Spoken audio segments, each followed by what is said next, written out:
almost on. You're not seeing our pictures. Skype.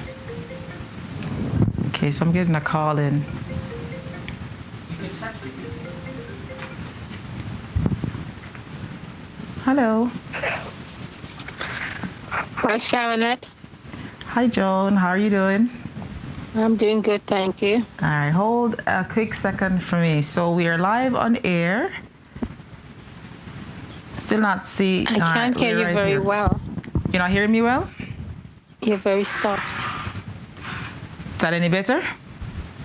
A little bit better. Okay. So welcome to everyone to Let's Talk. Today we've got a special guest with us and we hope you will enjoy our program. So the focus for today is just talking about the kids. We've been talking about our experiences and, you know, a lot of times we forget about the kids and their experiences, how they've been managing and coping during this pandemic. So today I've got a special guest with us, Merlin Brown. Welcome, Merlin. Thank you for having me, Sharonette. All right. And she's a social worker. So we're going to have her share, you know, her knowledge, you know, based on her experiences, what we should be looking for, things we should be looking out for with regards to the children, and how we can best help them through this experience that they're going through. So, Joan is the first one that's online today. Welcome, Joan. We also have Restream. Congrats. All right. We've got messages today. Persons are on. Welcome to those who are viewing from YouTube or Facebook. Encouraging you to share, to like, so others can, you know, comment, be a part of the conversation. Yes, Joan. So I'm going to ask you, how has your experience been during this COVID-19? I can hardly hear you, Sharonette. You still can hardly hear me. Is this a little better? A little bit. A little bit. So how has your experience been since COVID-19? Well, my experience was pretty good. Okay. How so? Share with us. Because I don't worry a lot. I know what I have to do. Okay. Because I follow what the professionals are asking me to do. Okay. And to me, once I do that, I think I don't have anything to worry about. I wear my face mask, I wear my gloves, and I distance myself. Okay. So to me, it doesn't make sense me worrying. So you follow the guidelines and that has helped? Pardon? You follow the guidelines and that has helped? Yes, I follow the guidelines. And I think if I follow in the guidelines, I have nothing to worry about. Okay, that's for sure. So Joan, I know you are, welcome Erica, blessings from Erica here in Jamaica. Welcome to Nicholas Francis too. So Joan, I know you're a frontline worker as it is now, but you've experienced with kids. So I know this is very dear to you, the program today especially. Any advice you want to share about, you know, our interactions with kids with regards to the pandemic? Or any questions you want to ask to our guest Merlin today? My concern is like to help parents to explain to their children what it's all about. Because, for example, my granddaughter said she's very scared. Okay. And it, you know, just to give her something to hold on to, that she doesn't have to be scared, because she thinks everything will give her coronavirus. Okay. And that's an excellent question, and that's something that will be covered today. Merlin will talk more about that, you know, how can parents talk to their children about what is happening. All right, so I'm going to have you hang tight. You can call back later in the program, but I'll start off and have Merlin just kind of have a little preamble as to, you know, what you want to share with us today. Okay. Okay, I'm so happy to be here with you viewers and Thank you. people over the airwaves who are just listening in, and Sharonette. Today I want to talk more about how to talk to your child about coronavirus. Mm-hmm. And we'll be looking at who, what, why, when, how we speak to them. So as we go through the program this evening, I hope that you all will get something out of it that will help you to help your child or children. Okay. And I'll probably ask because, I had it as before the program started to say, do you talk to your kids? Should you even be talking to your kids? Is it a taboo subject, or should you be having that conversation? As Joan mentioned, her granddaughter is, she thinks she's going to die with everything that's happening. How do we help the parents to have that conversation? All right, Joan, I'm going to disconnect from you so we can have some chat with Merlin, and then you can call back later on if you want to chat some more. Okay. Okay? Okay, so I could go off the line now. Yes. Okay. Just make sure you keep watching. Okay, all right. All right, thanks. All right, Merlin, so to start off, so who should be doing the talking? That's a really good question, Sharonette. And for most children, they are closest possibly with their parents. So I would say their mom or dad or whoever the main caregiver is.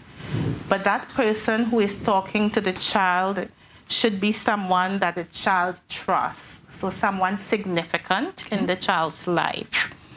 And it could be therefore a teacher or uncle and aunt, right? Once it's somebody who has the information and the child trusts that person. Okay. And is there any considerations for those who are co-parenting? They may be from one home to the next. What kind of advice would you give to parents who are not in the same home, but they've got kids? Yes, and so we have a lot of those homes where, mom and dad are separated and the children have visits. They go back and forth.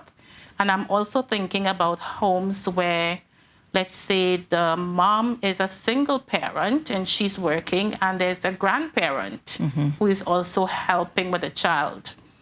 And it's going to be very important then to share information between the two homes so you are both on the same page, how you're approaching this pandemic with the child, what information you are sharing, and how the child is coping. So if, let's say, for example, the child is at mom's house and that child has expressed certain fears, worries, concerns, mom could share those with dad, for example, or grandma, or whoever it is the child is also being cared for by that person.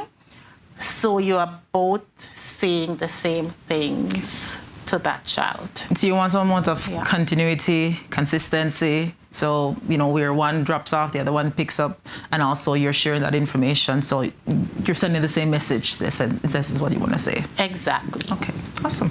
All right, so who should be talking? The parents or someone who the child trusts? It could be an uncle or an aunt, a teacher, depending on, or a grandparent if they're in their care. That's right. Definitely should be the person that that should be doing the talking. All right, so when should you be talking? I mean, it's probably, let's see what now, it's what, March, May? This happened for March. Right. When should you be talking to the children? I would say that should have happened a long time ago, but it's not too late.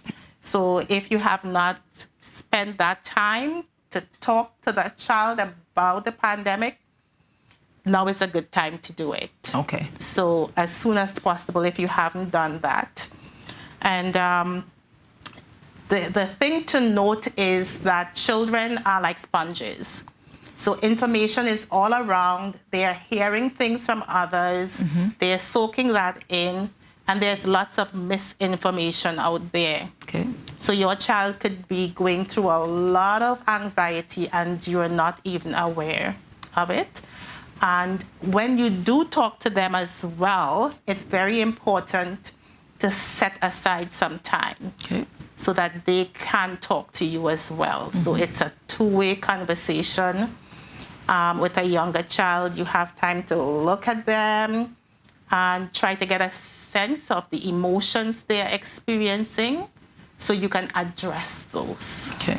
So I'm not just talking to the child, this is what's happening, and just shove them to the corner. No. It's supposed to be a conversation. That's right. And You're also, engaging with that child to really understand what that child might be thinking, how they are feeling. and then it's important that you observe their behaviors, their expressions, and things like that, because they may not say things, but their face may be showing something else, or their behaviors may be showing something else. Exactly. Okay. Yes. So, who should be talking, when we should be talking now, or if you haven't done it yet, go right ahead and do it. Do you need to be following up with regards to conversation? So, you say if we spoke in April, but now it's May and we're still, 8 weeks into the pandemic, should we have check-in points with the kids, and how often should we have that?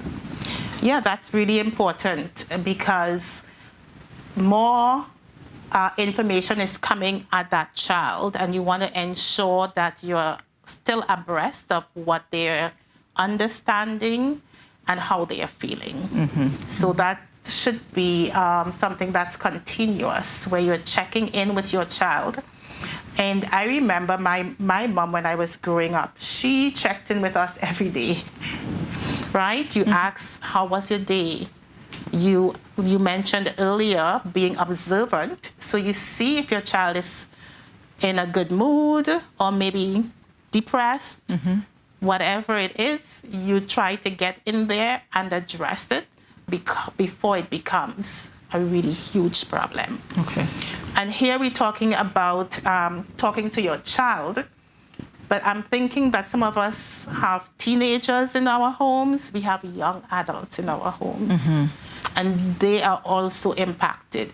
Everyone is impacted. So it's very important as well to be talking to your teenagers, talking to your young adults. In fact, everybody who is in the home. Okay.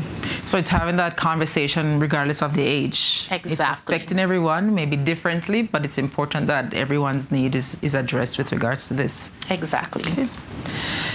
All right. So why should talk to they're kids or they're teenagers, why should we be talking to them about this? It's big people stuff.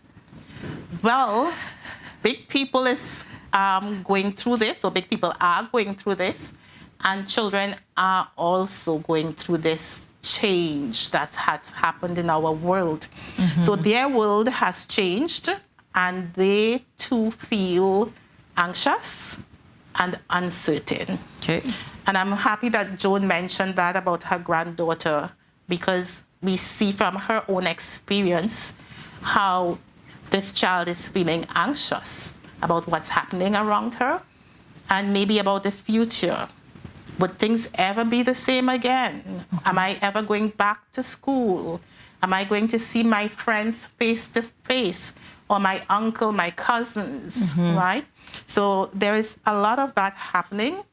And so it is very critical that the children understand what is happening in their world. And I'm looking at some notes I made some jottings off, so I would not miss some of this. Okay, so I'll just pause 1 second to say hi, Donnet.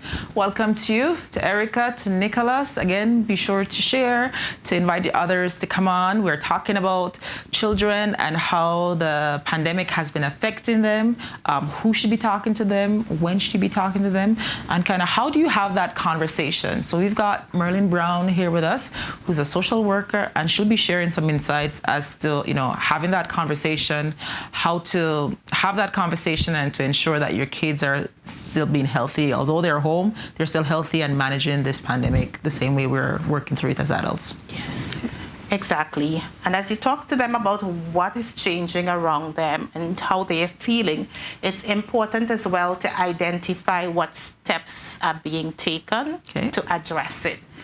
So the kids are not just left thinking, oh, my world is falling apart, and I do not know what's going on and how this is all going to be fixed, or right? What steps are being taken to ensure that I'm safe. So those are important things too. So when you talk about some steps, are you talking about like what the government does, or what parents should be doing to ensure, or the kids themselves, things that they should be doing to ensure that they're safe? So when I come to talk about what you share with them, I think I'll be addressing that, like what the doctors are doing, etc., and how you share that with children based on their age. Okay, awesome. All right, so we said, why should we be talking to them? So what do we need to be saying to the kids? Don, it says, Sister Brown, happy to see you. So Don is giving you a shout out. Thank you. All right, so take it away, Sister Brown. What do we need to be saying to the children?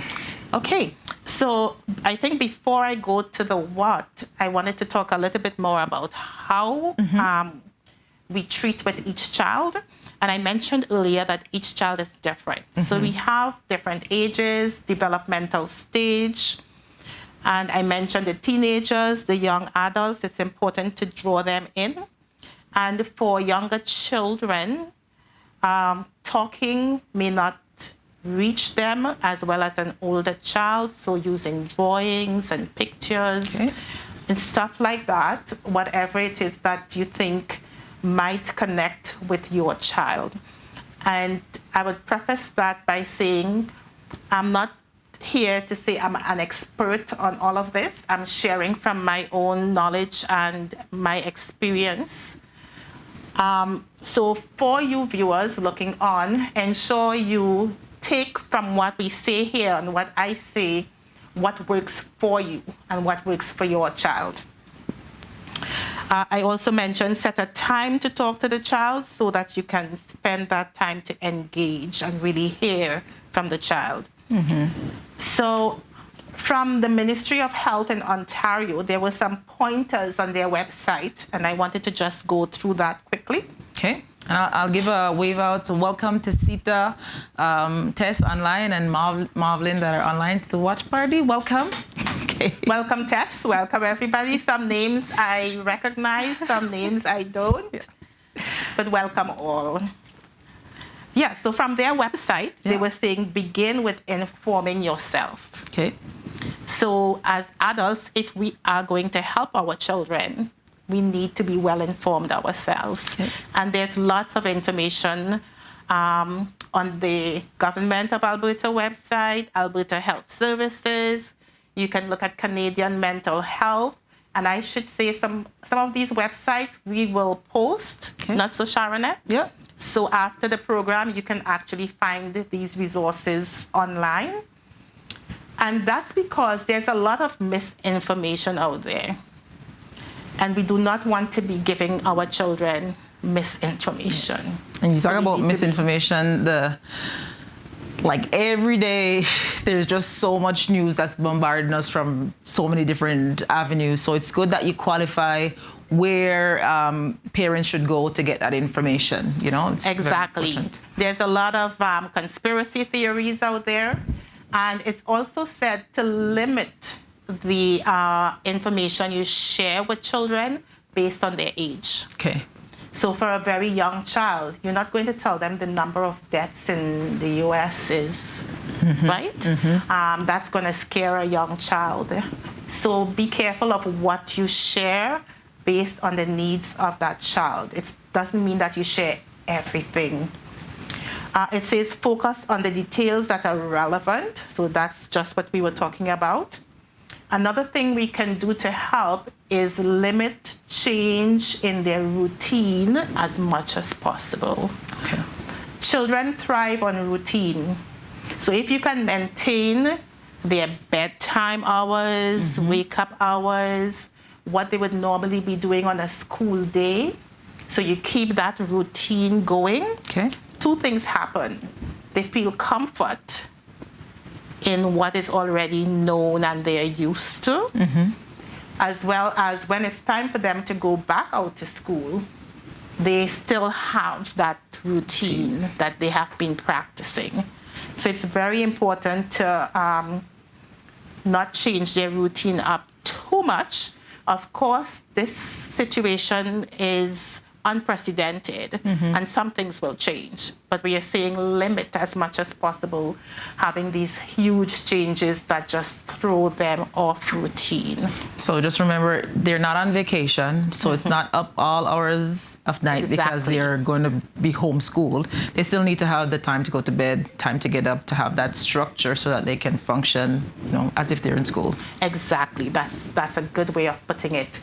And when the kids are in school, for example, they have a break time, they have their lunch time, they sometimes have physical education, they go out and they get active. So it's very important to maintain some of that as well, to ensure that they're not just sitting in front of a screen and they're not getting physically active. But it's easier. Like the screen just, medicates. Yeah. And I've got my work to do too as a parent. How do I manage that? I want to, So Sharon, again, that's a really good question, because I am working from home a lot of days, and I'm also helping with my granddaughter to supervise her, and she has schoolwork to do and she's got stuff to do. And so sometimes when I have to get my work done, she's doing something else and she's on screen. But what I do is I usually would set a timer. Okay. So it's me having a notion of how much time she's on there and what time she needs to switch and do something else. And it's important as well not to be overly strict. Okay. Because this is not normal for this kid. And these children are experiencing that. They're feeling that. So don't be overly strict. Give them a little bit of slack so that they can just be themselves and find some joy in each day. Okay? So have routine, but still be balanced in how you approach things. It also says take time to validate their concerns with your words and attention. Because sometimes we are so busy, especially those of us who are working at home, and some people have 3 or 4 children who are school-aged. And so you're working from home and you're trying to monitor what they're doing, and it's hard. Okay. It's not easy. But still, do your best to listen to them and to validate any worries they have. So quite often, when somebody expresses their feelings of sadness or worry or fear, we don't know how to deal with that. Yeah. And so we feel that maybe if we ignore it, it'll go away. It will go away. Or we tell them, oh, don't worry, right? But it's very important to hear them out, to hear what they're worried about. Let them express that to you. And then you take with what they have said and try to address it. Okay. Be careful. There are some things that you can't do anything about. So for those of us who are Christians, we can pray about those things. We can read scripture with our children. We can share verses that help them. But the thing is that after they have expressed their feelings, you need to validate that it is how they feel and that it's not wrong to have feelings. Yeah. So you need to validate those. And I think, do you think it's helpful, to say, I'm feeling scared too? Or as a parent, you should never, ever say that to let them know, I'm feeling scared too, but we're going to work through this together. Like, do you let them know that it's okay to be scared because you're experiencing that? Or should you have that shell of, no, I don't feel that way, I'm the tough one here, Yeah. How do we balance that piece? Oh, that's such a big question. Because there's balance, like you mentioned. How do we balance that? Because we don't want to invalidate to their own worries. So yes, I have some worries as well, but this is what we're going to do about it. And as parents as well and guardians with our children, be careful about constantly talking about your worries in front of the kids in a way that's scary for them. Okay. I mentioned talking about the number of deaths and people are always dying. These kids will start thinking, I'm going to die. Yeah. They worry that my mom is going to die or my friends are going to die. So you have to balance it. You validate the worries. You can talk about, yes, I'm worried that you may get sick. So here's what we're going to do so that you will stay safe. That you would be safe. So washing hands and all of these things, physical distancing, right? Those pieces, that's the reason why you're not attending school. It's to keep you safe. Your teachers would like to keep you safe, right? So you look for those things that you can help them to know that, yes, there's this worry, but these are the things we are doing to keep you safe. Yeah, that's a good point. And as you mentioned, be careful what you talk about with your kids. Hi, Wilma. Good to have you on today. See you early today. Ensure you like and share. So you talk about, and I mean, this is general, different from even the coronavirus, but as you mentioned that, if you're talking about, I'm worried about grandma or grandpa, if they may get ill or something like that, the kids will probably take that on. Or if as a parent you've lost your job or you're having problems struggling with, homeschooling them while working from home and you're laboring on that point, not to say you can't have the conversation, but have it with adults and not necessarily with the kids, in that hearing, so they start taking on that worry too. Exactly. So as adults, we need to take care of ourselves. That's the way we would be able to take care of our children. So if you are having your own anxiety, like Sharon mentioned, there are things that's going on, reach out to other adults. Reach out to those resources that we are going to post online for you so that you can get help for your own issues, your own worries, your own concerns. So you, in the end, would be able to support your children. Yeah. And some of the things we mentioned in earlier chats we've had is, taking care of your mental health, your physical health, even having your own routine as adults, because that kind of helps you to work through things. Finding things that you can do to occupy your time, learning new hobbies, new things of that nature, and that will kind of help you to take your mind off the worries. I mean, for some of them, you need to put down a plan A, plan B, what am I going to do after this? Or, without a job, what are the options that I've got? But at least penciling things out, working through your own issues so you can help those around you. So good point. Excellent. So one thing that came to mind as you mentioned that, Sharonette, is that the government has some financial assistance programs for people who are struggling financially. So make sure that you are aware of what financial supports are out there. And as well, when we talk about staying safe from coronavirus, we very often focus on the physical. And I just wanted to mention that wellness is not just physical, right? So it's social, there's the physical, there's emotional, mental and spiritual aspects to your overall wellness. So ensure that you are taking care of all of these different facets of your being. And when you help your child, it's not just to keep them physically free from disease, it is also to ensure that their social wellness, because they are individuals like we are. Yeah. Social beings. Social beings. And one of the biggest loss that children and young people are facing in this pandemic is that loss of connections with their friends, with their peers. And so you think that you're at home, you're the parent, and the kids are with you and they're fine. No. They feel isolated because they don't have their peers face to face. So ensure that they're able to connect with people like you might be doing via social media, telephone calls, whatever means that you are able to. And I know there are lots of us who frown on social media. We don't want our kids ever to be on social media. But you have to consider here, what is your objective, right? What is most important?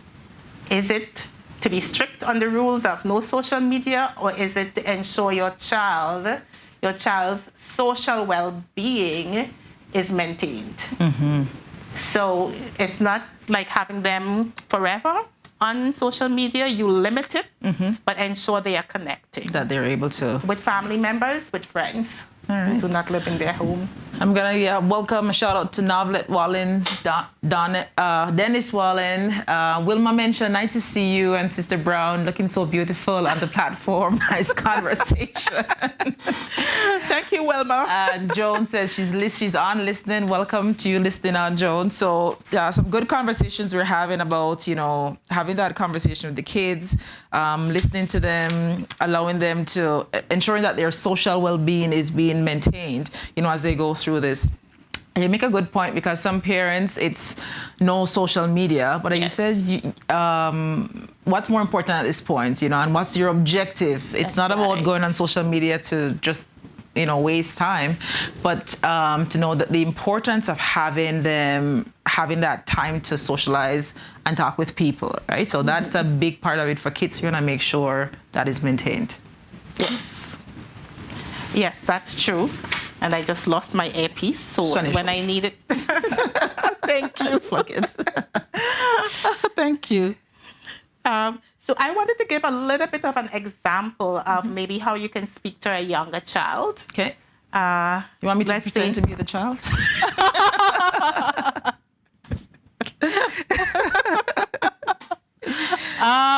Sharonette wants to role play here. Do you want to try that, Sharonette? Yeah, sure. Okay, I didn't think about it that way, but maybe we can do a short piece here. Okay. So, Sharonette, what do you know about the coronavirus? Oh, Mommy, everyone is dying from it. It's so bad. Daddy can't go to work, and everyone is dying from it. Everyone is dying, Mommy. Okay, so you've heard that everyone is dying? Yes. Are you alive? Yes. Mommy alive? Yes. Daddy? Yes, but he's not going to work. Okay. So first of all, it's not everyone who is dying. We are alive. So that's great. How do you feel about that?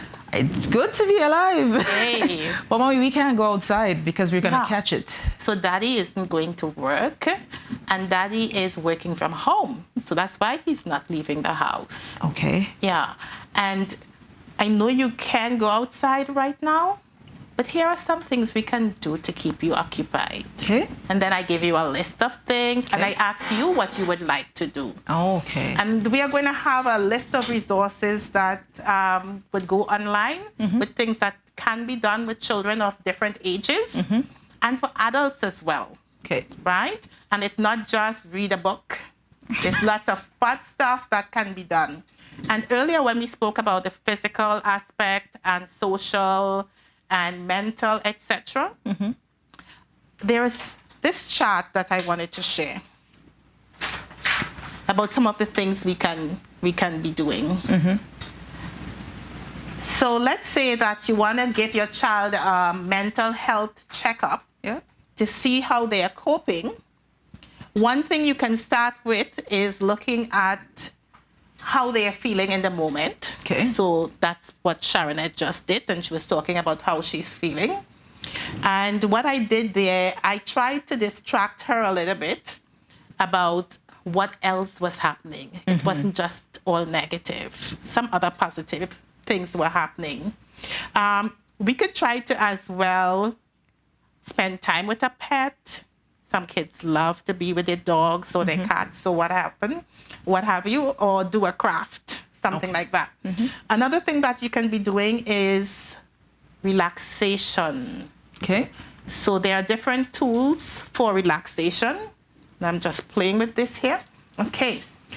And relaxation is trying to slow your body down so that you become calm, your brain relaxes, and your body relaxes.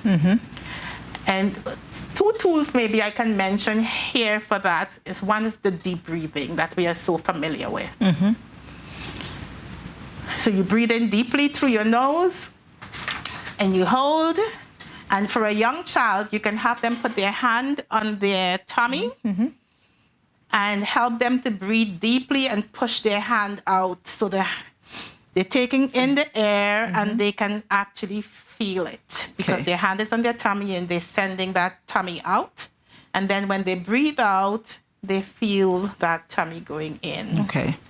And you do that about 5 to 6 times, and that helps you to relax and to calm down. And you talk about deep breathing. There's a technique they mentioned. They also call it box breathing, right? So if you want to think of drawing a box, that's probably fun for the kids because they're drawing a box, right? So you take it in for 3 seconds. Yes.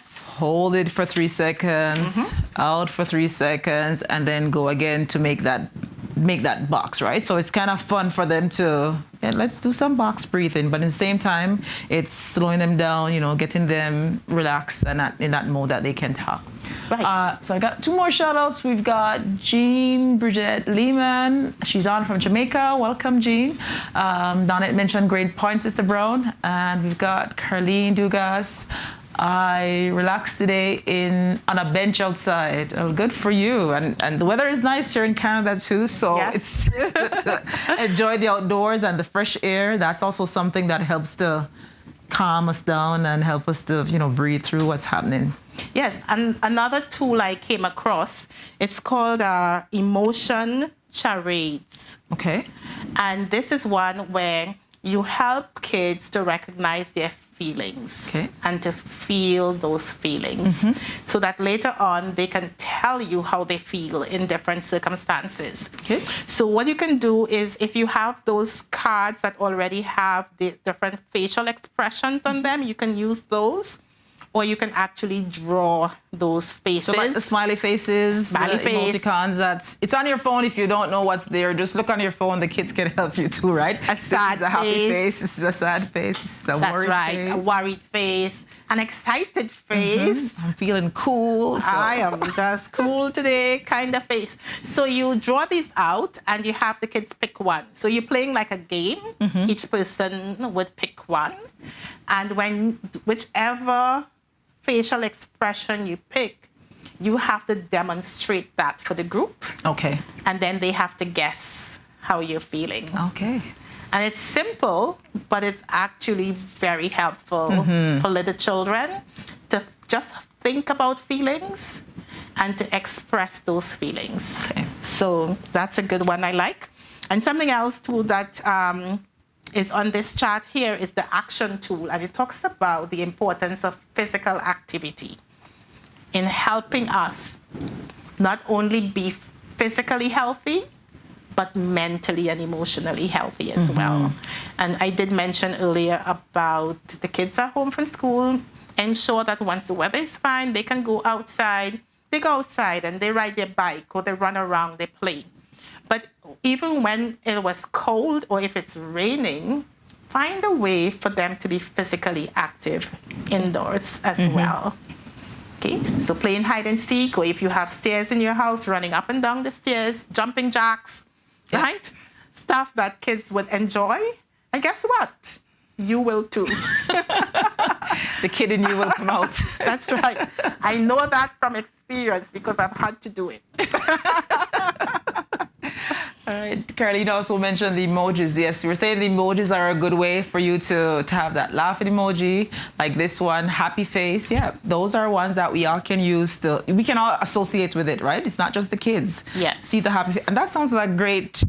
I usually do charades with my boys that hang around with me, but it's usually Bible charades. We are showing Bible stories and have them guess. So it'd be a nice way to do the emotional charades and have them guess, what's happening in the house or the feelings or what's going on. And it's good for us as adults as well, just to mention, and I'm not sure what time we end today, so I don't want to talk too much, Sharonette, and we're good. Take up all your time. It's 5:45. We still have 45 minutes.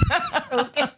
And persons are still on viewers, so for sure, if you want to call in if you've got questions, or you can also type the questions that you've got on the chat, and we'll address it from here. So whether you want to call in, is our number on the screen? Yeah, it's +33 627 808 675. So you'll have to add that as a WhatsApp contact. and then call in just with a voice call through WhatsApp, and we'll be able to field your calls there. Or again, you can use Facebook, you can use YouTube to ask your questions. Marvin says, this is great information, Sharonette. Thanks to you and your guests for sharing and reminding us. For sure, Marvin. Welcome. Good to have you. And share with us how you've been handling it with a young child, a young and a not so young, a young adult and a young child at home. How have you been coping with that too? Yeah. All right, go ahead. Okay. So I was just talking about the emotions piece of it. And I know that, especially for us who come from the Caribbean, we are not that used to talking about how we feel. Yeah. We find that very difficult to do. And sometimes we act out how we feel rather than use our words to say how we feel. And so I just wanted to highlight that as being a very important tool to educate children and us too as adults about our emotions. We'll save ourselves a lot of worries later on if we really understand how to express those emotions in words. Yes. Earlier I mentioned, I think you had asked me a question, Sharonette, and I said I would come back to that. And we were talking about how to share with children what we can do about the situation, about the doctors and you know what the government is doing, who's doing what. And so for very young children, we may not have to share a whole lot with them. We can talk about what mommy is doing, what daddy is doing, what they can do as children. But the older the child, and for teenagers, etc., then you share much more information. So some things I thought about is talk about what the doctors and nurses are doing to take care of the sick. So they are at the hospitals, they're trying to ensure that there are enough beds. The government is making sure that there is equipment and safety devices to keep the frontline workers, the doctors, the nurses safe. And for those of us who work out in the community and we have to go to homes, that's one thing we can do. When we go shopping as well, we can use our face masks. We can stay 6 feet away. And for young children, to help them understand social distancing, it was mentioned you can teach them, put your hands out, and the other person put their hands out, and you ensure you can't touch each other. Or spin around, and spin around, that's your bubble. That's right. That's another one. So that's a way to keep it that way. And that's a good one, too. So imagine you have a bubble around you, you spin around, that's your bubble. You don't go closer to people, and you don't have anyone come into your bubble. Into your bubble, yeah. Yes. So because they're so young, they don't understand 6 feet away. So you try to get them to understand it in terms of that physical space. Wash your hands often. And that's something for young children you always have to repeat because they don't often like to wash their hands. And in washing their hands too, yes, Sharonette? No, I was just gonna say they don't like to wash their hands, but my sister had told me a trick a long time ago. She used to like beauty products and stuff. She said, oh, the kids love foam soap. So that's one sure way to get kids to wash their hands. They love to have that pump foam soap where it's foamy. So that's one way to get them to wash their hands. They may not want to take the bar up, but the foam soap is one you'll have to be begging them, just wash your hands when you need. Yes. And there are some songs that they're using to help keep the kids focused. Because quite often when they wash their hands too, they just do this and they're done. But in this case, you want to ensure that they're washing their hands for at least 20 seconds. And one thing they're doing to ensure that is singing the happy birthday song. So you have them sing happy birthday to me twice, right through. And that should take them about 20 seconds to complete that. And then you rinse. And of course, you know, you do not touch the tap with your bare hands after you wash your hands and stuff. But just supervise young children and ensure that they are washing their hands well. And we talked about staying away from others. What we can do as well, we can remind them, we mentioned this, that school is out, and that's one thing we're doing to ensure you don't get sick. So all these different things. And we can also talk to them about how all of this is making them feel. We keep coming back to this thing about feelings. Sad, bored. Some of them are bored out of their minds, parents. So ensure that you have enough activities for them to do. And again, I'll mention you can come back to the website and you can find some ideas there after the program. And some of them are lonely. They're missing their friends. So talk to them about how they feel and then how you can address those concerns that they bring up. So we talked about the video chats, the games. There's online museums. There's a link here for a zoo online. There's a link to visit the Wall of China, the Great Wall of China, to visit France, to learn a new language, to do karaoke, to learn to play an instrument. So I've lost it now.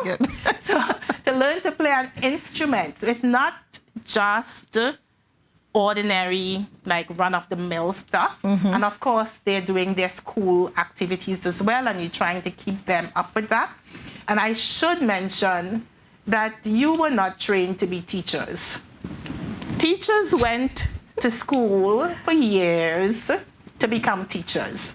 So if you are parents at home and you are struggling with how to help your child with their schoolwork, there's help. Most schools, the teachers are available. If you have a question, you can call or you can email, what have you. Get in touch with the teachers. Don't suffer in silence. Don't suffer alone. Some people have several children. You may have one computer alone in the home, and they have to take turns, and there's fighting for the computer. Try to figure out a schedule where you can best make it work. A lot of schools have made Chromebooks available for families who do not have or who do not have enough. So you may know that already, but if you don't and you are struggling and you need another device in your home, contact the children's school and find out how you can get a device. So that's something that's available for us parents out there. And talk to other parents. Talk to your friends and find out how they are doing this, what's working for them, so you can get ideas of what to do with your children. For sure. And, you know, lots of things that Merlin talked about, we talked about in earlier sessions, talking about virtual tours, you know, virtual museums, virtual aquariums, Wall of China, so places that you probably wouldn't have been able to visit. I plan to visit them online. Yes. It's free, it's online, you know, take advantage of it while you're there. And, you know, in order to fill the schedule that you've got for the kids, those are some valid things or things that are interesting and fun that they'll probably want to do. You can probably have, you know, dates that they look forward to. Okay, we're going to be visiting the Wall of China, or we're going to this museum. They'll get excited about that, you know, plan towards it and yeah, integrate it in their activities that they've got. It's fun, but it's also informational for them or educational for them. Very much so, very much so. They can learn so much. And you can learn so much as well. As adults, we never stop learning, right? So you would learn along with your children. And Sharon had mentioned these 3 websites. And I want to say that a lot of those websites on that list that you're going to get, they are free during the pandemic. They are not always free. Good point. So take advantage of that resource, those resources now while they're free. Before you have to pay. That's right. So a word to the wise. For sure. And one other thing I had mentioned here as to what people are doing about this pandemic, and again, it's based on the age of your child you share information. I noted here too that doctors and researchers are trying to find medicines to help people, help them so they don't get sick, or that if they get sick, it can get better, right? So things like these would bring some relief to your child when they know about some of these things that are being done. Okay, good. So we talk about, what the doctors are doing, what the nurses are doing, what they can do. And something we've seen in lots of different areas, I've seen it around the city in Edmonton here, where parents have helped the kids to do posters to say thank you to either the frontline workers, or whoever is the mailman that's coming by. Just having those thank you posters or drawing in the window and doing those things. And for kids, there's they're helping, they're doing something, and that helps them to see how they can help and encourage who's there and say thank you. And that's helpful for lots of the kids too. That's very good as well, because it's like nurturing relationships and finding positivity even in a dark time. And so this is not a fun time. I don't think anyone can say, I love this time I'm living in and that we have the coronavirus going around. But many of us can say that there are still some positives that are happening, things that I can pull out of this. So we help the kids as well to pull those positives. Something that was mentioned there is focus on acts of kindness. So you were talking about that. But even within the home, amongst family members, because we are not always very kind to each other. So, especially being stuck at home with everybody now at this time, right? That you're probably not used to. Exactly. And so catch them being kind and mention it, validate that kind act that they did. So something that was mentioned as well is you can have a jar, a clear jar, and everybody is in on this. So if you see your brother doing something that you really liked and you want to commend them for, you can just write it down and you put it in the jar. Okay. And then maybe once a week, the family gets together and now you get to pull the things out of the jar and talk about the things that you really appreciated. Oh, that's nice. That the other person did, either for you or maybe for another family member, but that you noted it, and it was really wonderful. That's good. And people feel good to say, here, thank you, or feel appreciated. That's really something good that they can do. Exactly. As you mentioned that with the jar, they also mentioned something for younger kids. Hi, Julian. Welcome to you. Welcome to Horace. Julian says this is a great time for the family unit. It is a great time, right? It's a good time to connect and, talk about things that are happening. And some of my friends even mentioned they're going through their albums, pictures when they were babies or, when the mom and dad were getting married. That's so great. Making memories with the kids during a time like this is also something that you can share, or your background, where you're from, telling stories. Back home, we'd probably tell duppy stories or something of that sort. Maybe not something scary. Nancy stories. Yeah, it's something to keep the kids smiling or just have that special time with them. So yeah, families are now forced to face each other and solidify their relationships. And it's good you mentioned that, Julian. A few weeks ago, we had someone who's a mental health therapist that also spoke about this is a good time to reconcile or reach out to reconcile those relationships. Exactly. You think about your own, do you call it? With persons dying, your own mortality, you think about that and you think, is it really worth what I've been holding off so long? The bitterness that we've had, or, this thing that's really been paining me. Isn't it a good time now for me to reach out to that family member or that friend and rebuild those relationships, right? Yes. So it's a good time to do that. Donnet mentioned great point about visiting countries virtually. I am visiting countries through documentaries and seeing how other people are living. Yeah. Yes, very good. Very good. Too. But Sharonette, you mentioned something earlier, a little while ago, and it hit me. About what came to my mind is about documenting this experience. Yes. Because this is not normal times. This is something that's a once in a lifetime, maybe, kind of experience. And so something that you can do as adults and older children as well is journal. Yeah. Or keep a diary. but document some of your experiences going through this situation.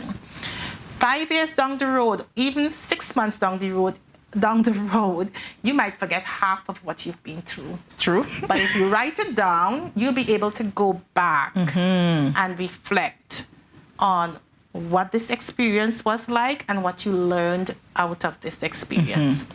And some of the children going back to school may actually have to do assignments for their teachers. First question. Yes. What happened in your family during the pandemic, and what did you do? Tell me what a day during the life of the pandemic was like. So here you are preparing your children to reflect on what's happening in the moment, but also when they go back to school, or even for yourselves, like I said, 5 years down the road, you have that journal. It's going to be great looking back and seeing how you made it through. Yeah, that's a good point. And, yesterday, at church, we were talking about things to cultivate the mind. And, the three things that was mentioned was by study, by observation, and by reflection. And we're talking about kind of the same things. You're studying, you're going through, you're learning new things. You're also observing what's happening, whether it's the behaviors of the children or those in your family. How are they behaving, or maybe new behaviors that have come. And another thing we've talked about in the program is that checking on your friends, especially those who are very talkative. You may notice they've become withdrawn because of what's happened. Don't take it for granted that they're fine, they're just quiet off social media for a while. It may be more than that. So having that that keen eye or that instinct where you can check in with people, see what's happening, observing, maybe in your family, maybe your extended friends and families, and also the reflection piece of it. So having a journal, writing out what happened, you can always go back to say, you don't even have to go 6 months. What happened March versus what's happening now, as you've gone through the different stages. That's something great for you to reflect on. And also, I keep saying, for the parents who are saying, oh, teachers, thank you so much.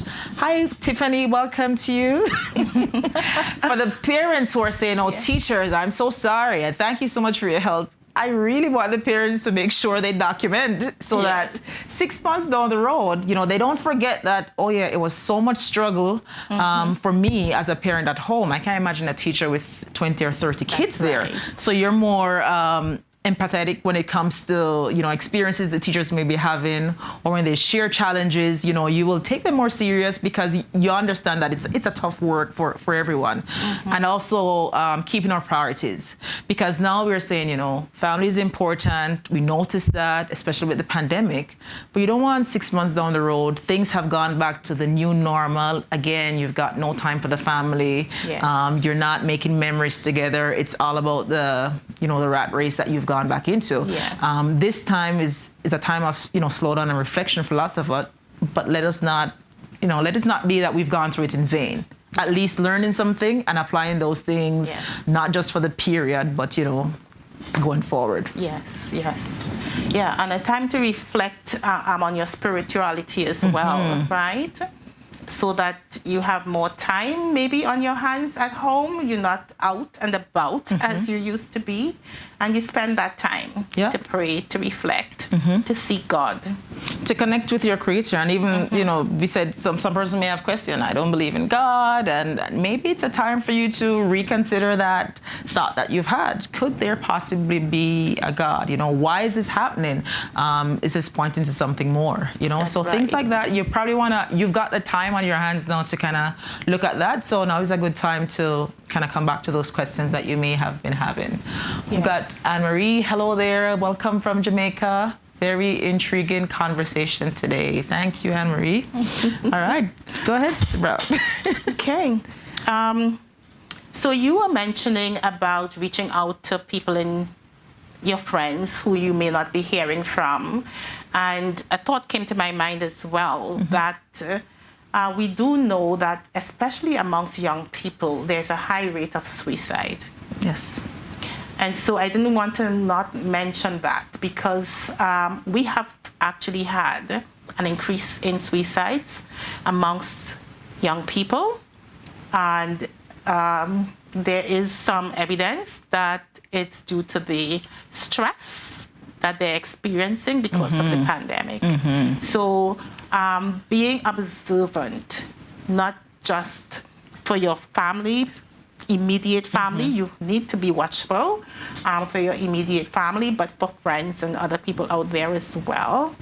And during difficult situations, we have also noted that abuse increases. Yes.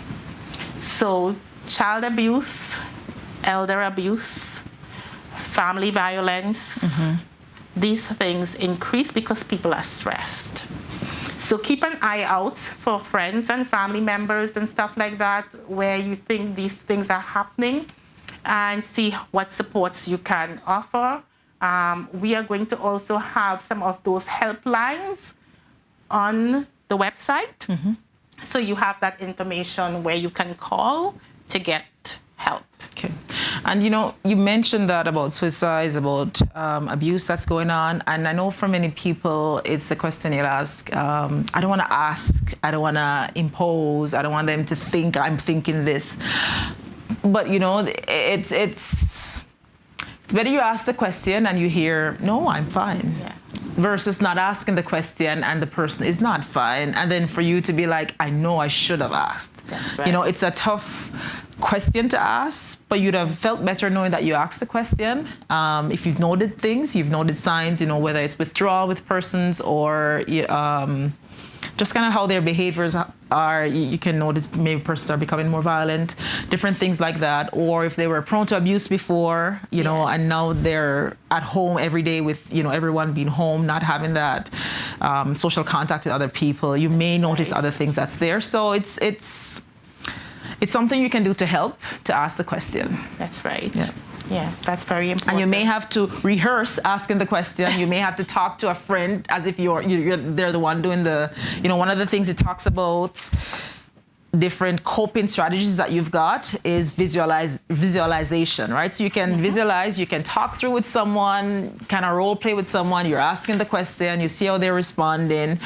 Even if they're gonna give you a harsh one, how are you gonna counteract or respond to that? So you kind of prep yourself for it. So, and most times the fear is more in your head than the actual thing, right? You're anxious about something and then it didn't go half as bad as I even thought it would have gone. That's right. So. That's right. The important thing is to reach out and try to offer some words of comfort, even if that's all you can offer, or maybe a phone line. Here's the phone line for the help, the distress line. Or if you're going through this as a child, here's the kids' helpline that you can call, right? So just even if you can just offer resources, whatever it is, you can offer. And so, Sharonette, there was something else I had come across as I was thinking about the program for this evening. Go and right it talks ahead. about grief. Do you know how God works in mysterious ways? So that's also a conversation we had one of these weeks past about grief. So bring it on. It will tie right in on talking about grief because many of us are grieving. It's necessarily death, but go right ahead. Okay. And this was grief more or less just within the context of what's happening right now with the coronavirus. And so it was actually an article by journalist Scott Berinato. And they can probably find that online. It's entitled, "That Discomfort You're Feeling is Grief." Okay. That's the title of it. And it caught my attention. Because I found when I paid attention to my feelings that I was feeling a bit of discomfort. And I had to spend some time to figure out what this was all about. Yeah. And so for many of us, sometimes we feel something is off, but we pretend. You can't quite point out what it is. So. That's right. And we have not learned to spend that time with our own self to really think about what we are thinking. Yeah. And think about what we are feeling, right? So I think this is where he was coming from, to spend that time to try to understand what those feelings are about. You're feeling a bit uneasy. What is that about? And so he talked about the loss of normalcy. Yes. That's something we are grieving. And I think many of us are grieving, but we go around and we say, I'm fine, right? Because things it's a nice thing normal. to say, I'm fine. Yes. And maybe you are fine out there, viewers and listeners. Maybe you are fine. But just to give it some thought, that sometimes things are not everything okay. Yeah. And it's okay for it not to be okay. It's not okay to pretend it's okay, right? So think about what those feelings are about. Fear of economic troubles, what's happening down the road, right? And even for people who have lost their jobs, that's even bigger anxiety right now. Yeah. And for those of us who still might have a job, we know things are so uncertain, right? So you're feeling all of this. Loss of connection, we talked about earlier, because you couldn't get around to family and friends. So it's about acknowledging those emotions. But that grief is not just individual grief. He talked about it being as well grieving collectively within our families. Yeah. We're grieving as a family, right? It's even more magnified, right? That's right. Within our churches, it's a collective grief. We can't meet as we would normally meet. We miss the potlucks, we miss the handshakes, we miss the hugs, and we miss those things, right? Or you know, recreational leagues that we normally meet up to play football, play soccer, play, you know, different games where we don't have that, and that was a part of life. True. And now life has changed, right? So within our communities, there's grief. And sometimes you can feel it. Yeah. So the grief is there. So he talked about finding balance. And I'm talking about these things. I know that listeners, you probably had the notion that we are here to talk about children's mental health and how we talk to children and how we help children. However, we mentioned earlier that we first need to take care of ourselves as adults, or else our own fears, our anxieties, we are going to just pass those on to our children if we don't acknowledge them within ourselves first. So that's why we are going here with this. And you know what? As you mentioned it, if you're in an aircraft, if we fly anytime soon, same things they say, right? The mask comes down. You put yours on first before you put it on for the child, right? Yes. So you can't help yourself, then you won't be able to help them. So he's talking about finding balance, and he says quite often in a difficult situation, in a chaotic situation, whatever, a traumatic situation, our human minds tend to go to the negative. And we dwell on the worst case scenario. This is never going to end. I don't know about you listeners, but that's me.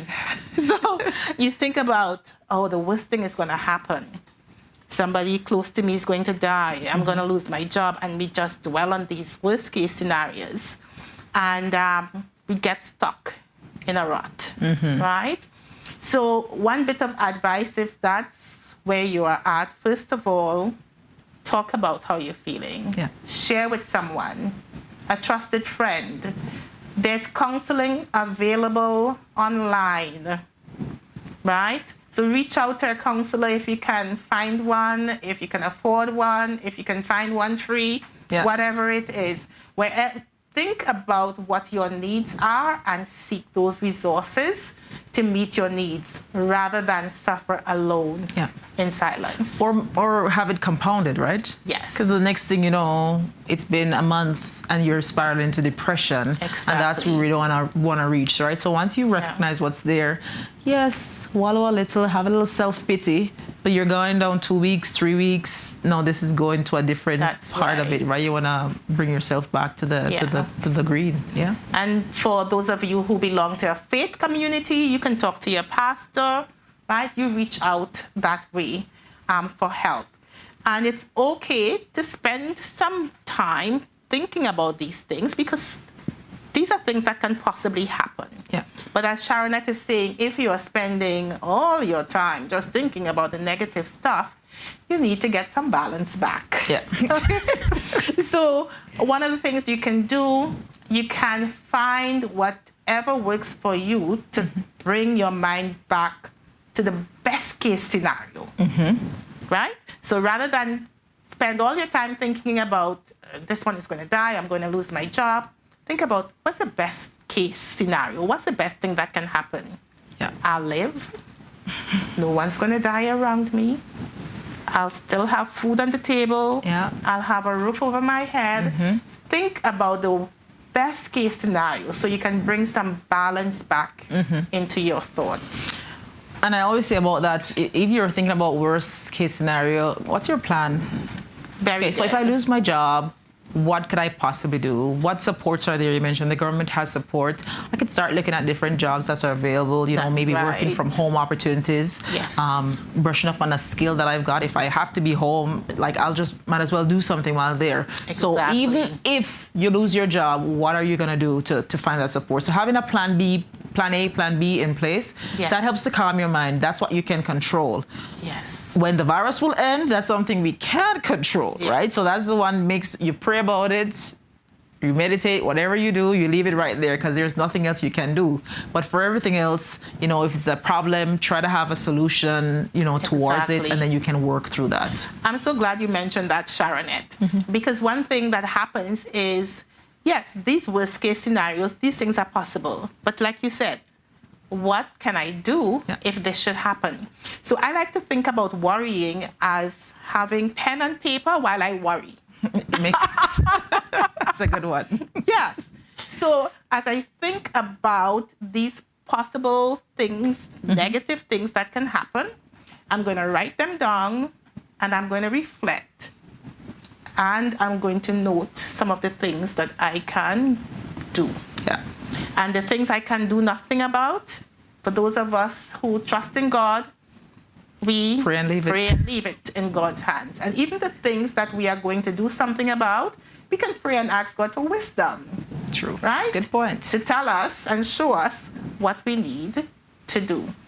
So don't just worry and spend hours worrying. Take a few minutes and think about the worst case scenario if that's what you're thinking about, but write them down and write possible solutions. Yeah. And then, as you do that, think about the best case scenario and write what that would look like as well. And you would look at your paper and realize you probably have more positives on there than the negatives. That's true. That's true. So that's finding balance. Wilma says, great discussion, all on point. All right. And I mean, for you, again, viewers, as I said, you can still call in or text to us questions that you may have. Maybe Merlin is answering all the questions already because I know it, surrounds lots of what people are asking, the thoughts they may be having. But at least, it's helpful to have that dialogue and even to think about things in a little different way. Yes. You may have had a little thought about this, Yes. but having that conversation is kind of why we have the program, to have that conversation, have people flesh out or kind of work out ways in which they can manage what's happening. Yeah. That's really good. Sometimes it's really helpful to hear other solutions and other perspectives, and then you think that makes sense, right? Or mine is not so bad after all. That's right. That's right. So yeah. But I was wondering, Sharonette, do you want to pause and take a call? I don't want to be talking all afternoon and your listeners have a question. We don't have to stop for the call. Once the call comes in, we'll get it. So we've got about 10 minutes left. Callers, if you wanted to make a call, be sure to call in now. Or even if not, comments. you can send your comments. Hi, Simone. Welcome to you. Simone says amen. I don't want to purchase an amen too, but welcome to you. Again, if you've got questions, be sure to write your questions down or you can call. The numbers on the screen.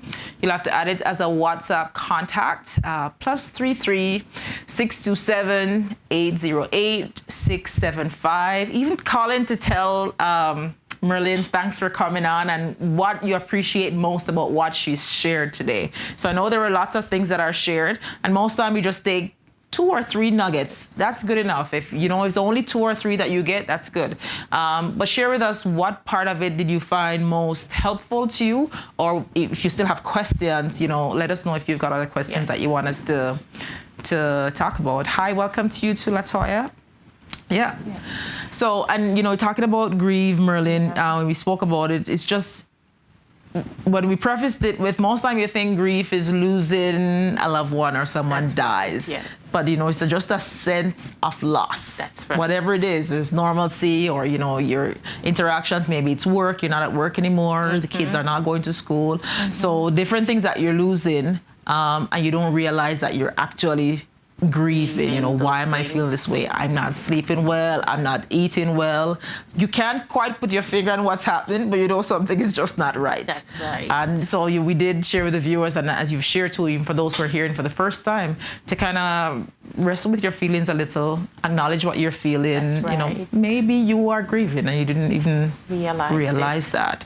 And again, similar things that you can do to get yourself back into or going through the stage. You probably have to go through the stages of grieving, but the sooner you acknowledge it, the better it will be for you to go through the stages. That's right. So, and if you know someone who is grieving, who is having a difficult time, quite often we are able to show patience with that person and be there and be good to that person, but we don't often do it for ourselves, right?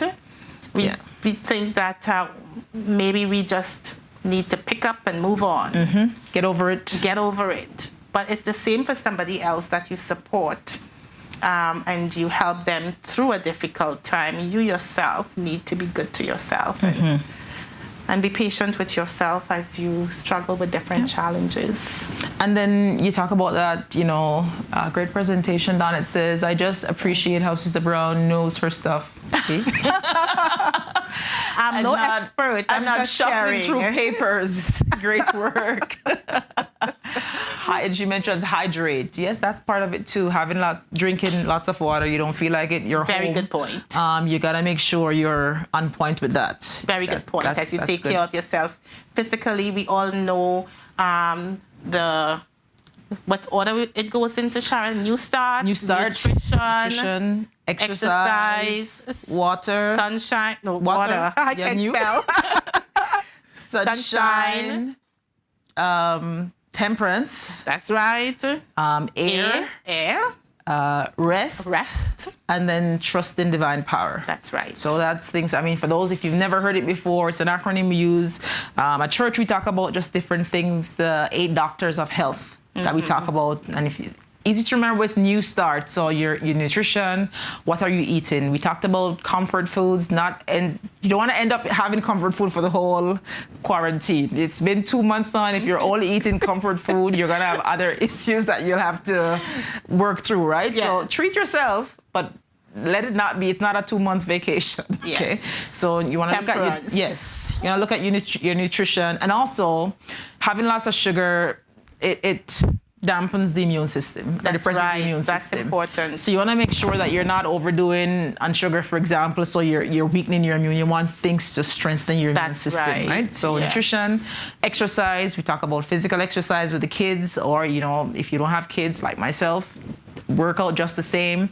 Earlier ones we talk about virtual workouts. So what I do lunchtime, since this pandemic has started, I call my sister and we do virtual workouts. She's in another part of the country, and we have workout. It's a quick half-an-hour workout during lunchtime, but it keeps you accountable, right? So having exercise of some sort. Yes. That's there.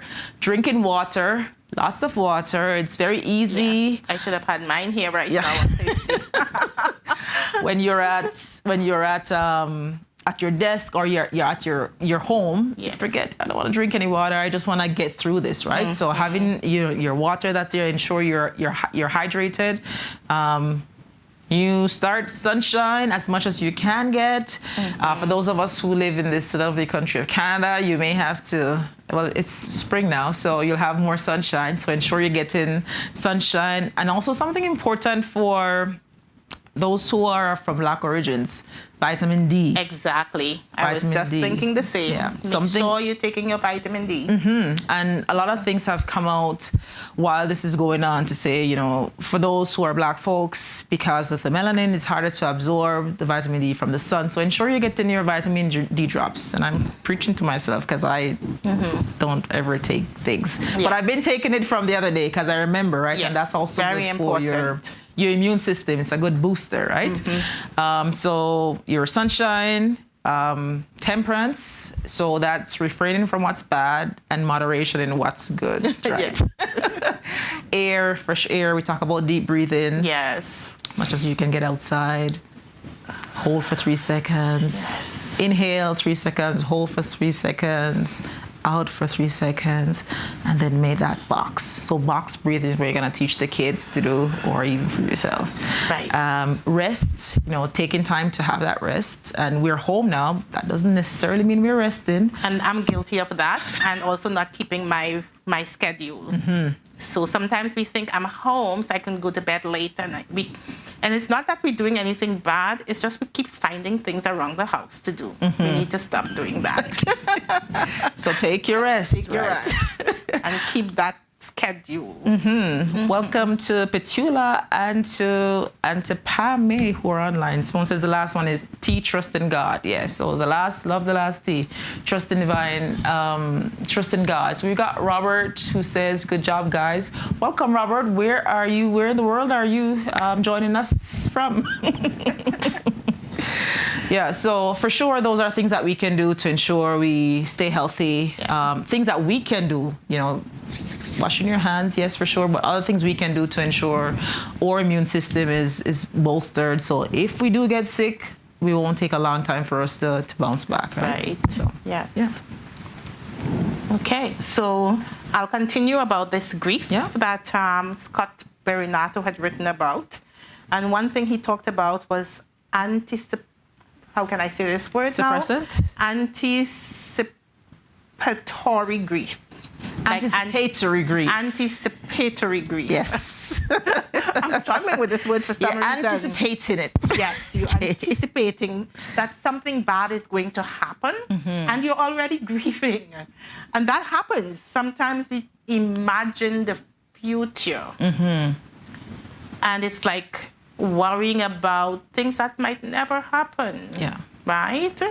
And so he says our mind go to the future and imagine the worst. So here's what you do to reduce that. Calm yourself by coming back into the present. Okay. And here's how you do that. So look around your room, focus, and name 5 things in your room. Okay. And if you're outdoors, just look around your immediate surroundings and pay attention. It's really about paying attention to your immediate surroundings and your space in time, the present. So what's around you? And breathe. So we spoke about breathing. That helps you to just anchor yourself. When you pay attention to your breath in and out, you bring yourself back to focus on what's happening within me at this point in time. And he says, use your senses to think about what you feel.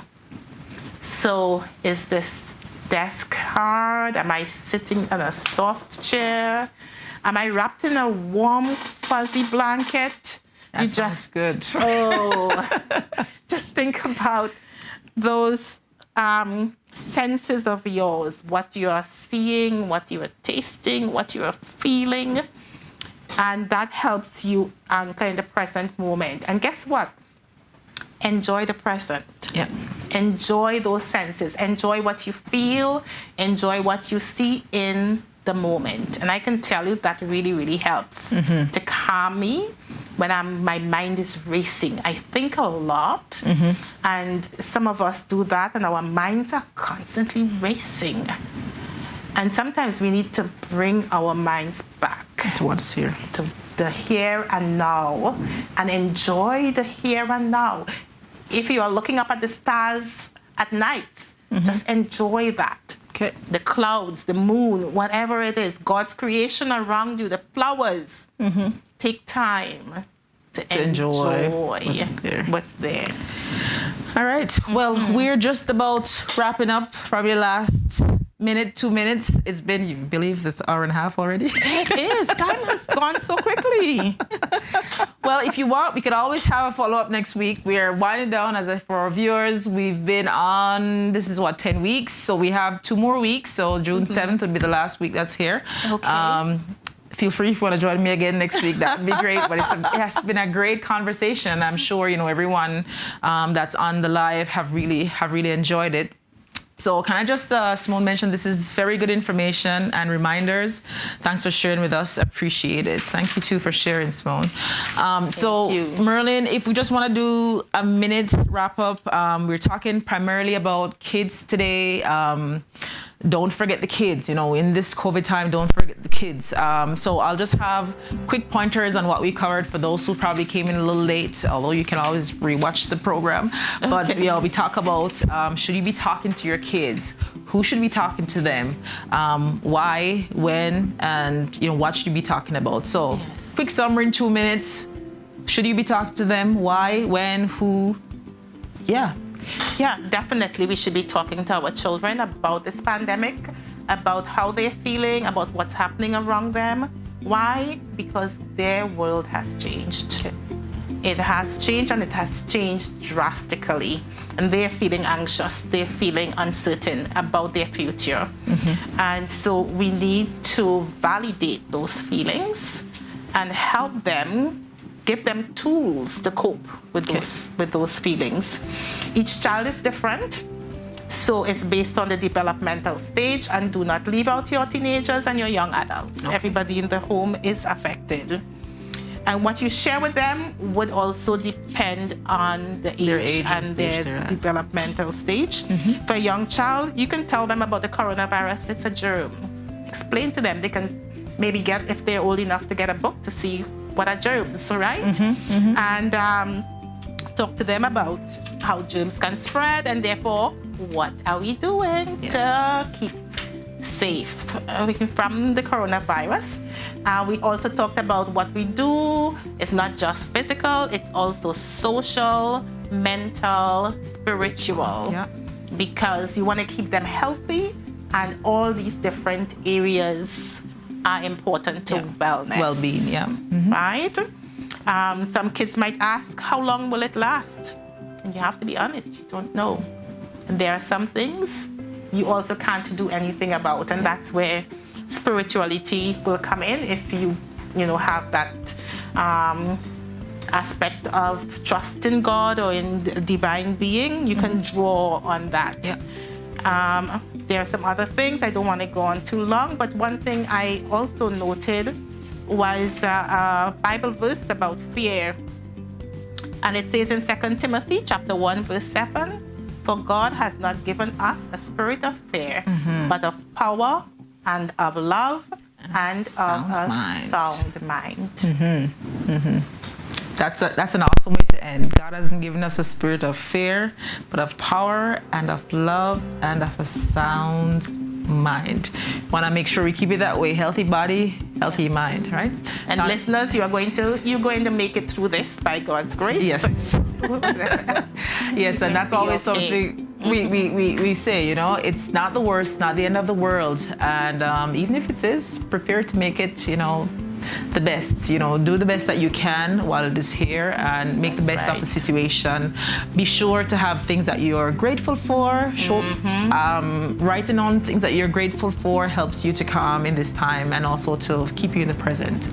And then in closing, Wilma says it would be nice to keep it going as a weekly program. Okay, Wilma. Wilma will be the next guest on. All right. Then Donette says, enjoy to the max. She can come back next week. Thank you. Is that Janet, you said? Donette. Donette. Well, thank you, everyone. Until next time, this is Sharonette, and I had Merlin with me today. Until the next Let's Talk, be safe, take care. Blessings, people.